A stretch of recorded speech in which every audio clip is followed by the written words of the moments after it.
Ketan Agarwal murder case में Pune police Siya Goyal के घर तलाशी के लिए पहुंची। पुलिस हिरासत खत्म होने से पहले अहम सबूत जुटा रही है। लाई डिटेक्टर टेस्ट की भी तैयारी है। तो आखिर केतन अग्रवाल हत्याकांड की जांच कहां तक पहुंची है, क्या है ताजा अपडेट, सब कुछ आपको मिलेगा इस वीडियो में। नमस्कार, मैं हूं आकांक्षा और आप देख रहे हैं न्यूज़ 18 का डिजिटल प्लेटफॉर्म। चर्चित केतन अग्रवाल मर्डर केस में अब जांच अपने सबसे अहम मोड़ पर पहुंच गई है। आरोपी सिया गोयल और चेतन चौधरी की पुलिस हिरासत खत्म होने वाली है। ऐसे में पुणे पुलिस हर उस सबूत को जुटाने में लगी है जो इस हत्याकांड की गुत्थी पूरी तरह से सुलझा सके। इसी कड़ी में पुलिस सोमवार को सिया गोयल को उसके घर लेकर पहुंची, जहां करीब 1.5 घंटे तक तलाशी और पंचनामा की कार्रवाई चली। पुलिस की टीम सिया को लेकर उसके घर पहुंची और पूरे घर की बारीकी से जांच की। अधिकारियों ने कई कमरों की तलाशी भी ली और कुछ अहम सामान भी बताया जा रहा है कि जब्त किए गए हैं। हालांकि पुलिस ने अभी तक ये नहीं बताया है कि बरामद जो सामान किया गया है उसमें क्या क्या शामिल है, लेकिन माना जा रहा है कि ये जांच के लिए बेहद महत्वपूर्ण हो सकते हैं। पुलिस कार्रवाई के बाद मीडिया से संक्षिप्त बातचीत करते हुए सिया के पिता ने कहा है कि उन्होंने पुलिस की कार्रवाई में कोई दखल नहीं दिया। उनका कहना था कि पुलिस अपना काम करने आई थी और करीब 1.25 से 1.5 घंटे तक घर में रही। उन्होंने कहा कि मैं किसी से नहीं मिला, मेरी तबीयत ठीक नहीं है, डॉक्टर ने आराम करने की सलाह दी है। पुलिस ने उनसे कुछ पूछताछ नहीं की, वो अपने कमरे में ही थे और पुलिस अपना काम करके चली गई। सिया के पिता ने यह भी कहा कि उन्होंने अपनी बेटी से भी कोई बातचीत नहीं की और न ही पुलिस कार्रवाई के दौरान उससे मुलाकात की। पुलिस का दावा है कि लोहागढ़ किले पर दोनों आरोपियों के साथ क्राइम सीन रिक्रिएशन कराया जा चुका है। जांच के दौरान कई अहम जानकारियां भी सामने आई है। हालांकि अभी भी कुछ ऐसे सवाल हैं जिनका स्पष्ट जवाब पुलिस के पास नहीं है।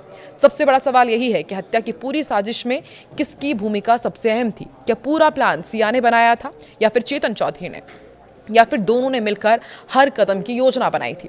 पुलिस इन्हीं सवालों के जवाब तलाश रही है और जांच से जुड़े सूत्रों के मुताबिक कई अहम बिंदुओं पर दोनों आरोपियों के बयान एक दूसरे से मेल नहीं खा रहे हैं।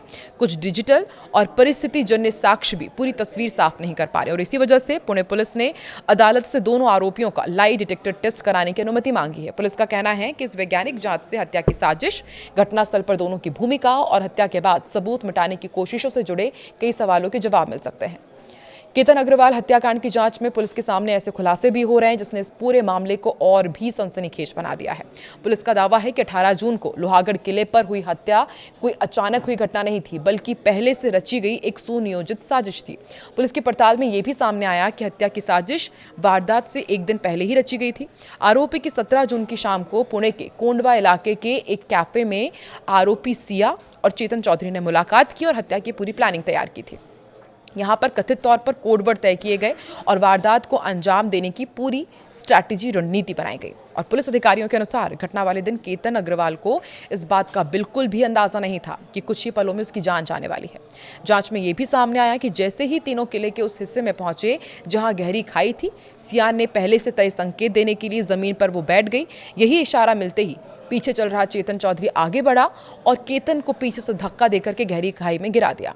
पुलिस का कहना है कि केतन को संभलने का या बचने का कोई मौका नहीं मिला और जांच अधिकारियों के मुताबिक गिरफ्तारी के बाद पूछताछ में सिया और चेतन ने शुरुआत में एक दूसरे पर जिम्मेदारी डालने की कोशिश की।